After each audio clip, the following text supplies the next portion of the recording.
ಸಾಕಷ್ಟು ಅವರು ಕೂಡ ಅವ್ರ ತಂದೆಯವರು ಕೂಡ ಬಹಳಷ್ಟು ದೊಡ್ಡ ಹುದ್ದೆಯಲ್ಲಿ ಕೆಲಸ ಮಾಡಿದಂಥವ್ರು. ಬಹುಶಃ ಈ ರಾಜಕಾರಣ ಅನ್ನೋಂಥದ್ದು ಯಾವ್ದು ನಿಂತು ನೀರಲ್ಲ, ಹರಿಯಂತ ನೀರು. ಅವ್ರ ವಿರೋಧ ಪಕ್ಷದ ನಾಯಕರನ್ನು ಯಾವ ರೀತಿಯಲ್ಲಿ ನಡೆಸ್ಕೋಬೇಕಾಯ್ತು ಅಂತೇಳಿ ತಿಳ್ಕೊಬೇಕಾಗುತ್ತೆ. ಯಾಕಂದ್ರೆ ಇವತ್ತು ಏನ್ ತಪ್ಪನ್ನು ಮಾತಾಡಿದಾರೆ ಅಂದ್ರೆ ನಾನು ಕೇಳ್ಬೇಕಾಗುತ್ತೆ. ಏನ್ ತಪ್ಪು ಮಾತಾಡಿದಾರ? ಬಹುಶಃ ನಾರಾಯಣ ಸ್ವಾಮಿ ಅವರು ಹೇಳಿರುವಂತದ್ದು ವಿಷಯ ಇಷ್ಟೇ, ಆನೆ ಹೋಗ್ತಿದ್ರೆ ನಾಯಿಗಳು ಬೊಗಳ್ತಾ ಇರ್ತಾವ. ತಪ್ಪೇನಿದೆ? ನಮ್ಮ ಆಡು ಭಾಷೆ ಇದು ಏನ್ ತಪ್ಪೇನಿದೆ ಅಂತ ಹೇಳ್ತೀನಿ. ಬಹುಶಃ ನರೇಂದ್ರ ಮೋದಿಜಿಯವ್ರನ್ನ ಇವ್ರನ್ನ ಎಷ್ಟು ಮಾತಾಡಿದಾರೆ ಹೇಳ್ರಿ.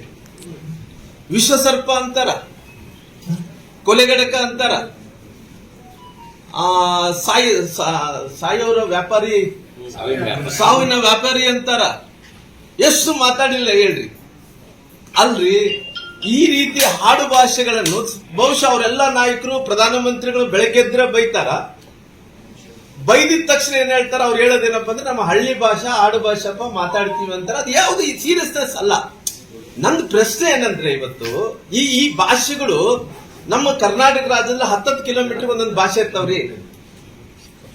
ಯಾವ್ದು ಇಷ್ಟು ಸೀರಿಯಸ್ನೆಸ್ ತಗೋಬಾರ್ದು. ಯಾಕಂದ್ರೆ ನಾನೇನ್ ಹೇಳ್ತೀನಿ, ಇವತ್ತು ವಿರೋಧ ಪಕ್ಷದ ನಾಯಕರು ಸಂವಿಧಾನ ಹುದ್ದೆದಲ್ಲಿ ಇದ್ದಂತವ್ರು.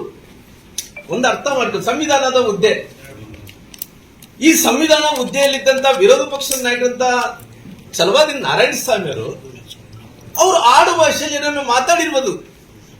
ಬಹುಶಃ ನಾನು ಅವತ್ತು 2019 ನಾನು ನೋಡ್ತಾ ಇದ್ದೆ ಲೋಕಸಭೆ ಚುನಾವಣೆಯಲ್ಲಿ. ಬಹುಶಃ ನರೇಂದ್ರ ಮೋದಿಜಿಯವ್ರನ್ನ ಒಂದು ವಿಶ್ವಸರ್ಪ ಅನ್ನಂಥದ್ದು ವರ್ಣನೆಯನ್ನು ಮಾಡಿದ್ರು.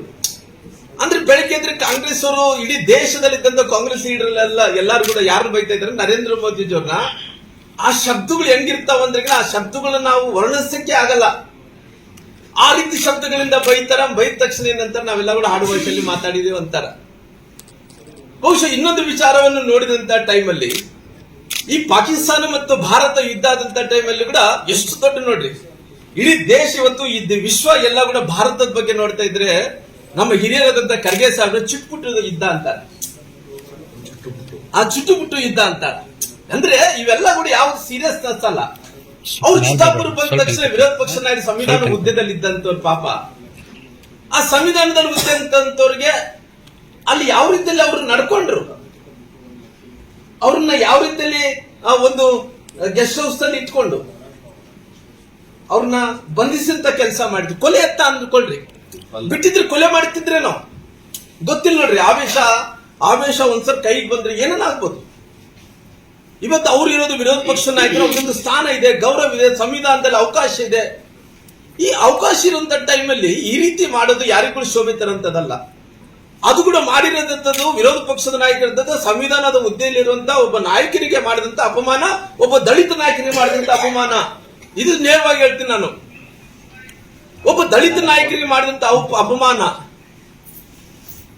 ಬಹುಶಃ ಇವತ್ತು ನಾನು ಹಿಂಗೆಲ್ಲ ನೋಡಂತ ಟೈಮಲ್ಲಿ ವಿರೋಧ ಪಕ್ಷದ ನಾಯಕರು ಇವತ್ತಲ್ಲಿ ಬಂದಿದ್ರು. ಯಾವ್ದೋ ತಿರಂಗ ಯಾತ್ರೆ ಜಾತ್ರಾ ಮಹೋತ್ಸವ ಇದರಲ್ಲಿ ಒಂದು ಹೋರಾಟದಲ್ಲಿ ಬಂದಿದ್ರು.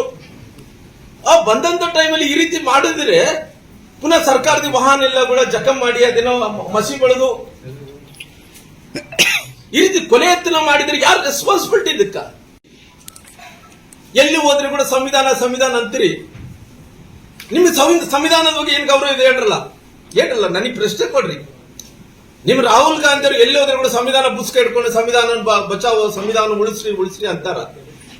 ಯಾವ ಮಕ್ಕ ಇಟ್ಕೊಂಡು ಸಂವಿಧಾನ ಪುಸ್ತಕ ಇಟ್ಕೊಂಡು ಅಡ್ಡಾಡ್ತೀರಿ? ಯಾವ ಮಕ್ಕ ಇಟ್ಕೊಂಡು ಸಂವಿಧಾನ ಪುಸ್ತಕ ಇಟ್ಕೊಂಡು ಅಡ್ಡಾಡ್ತೀರಿ?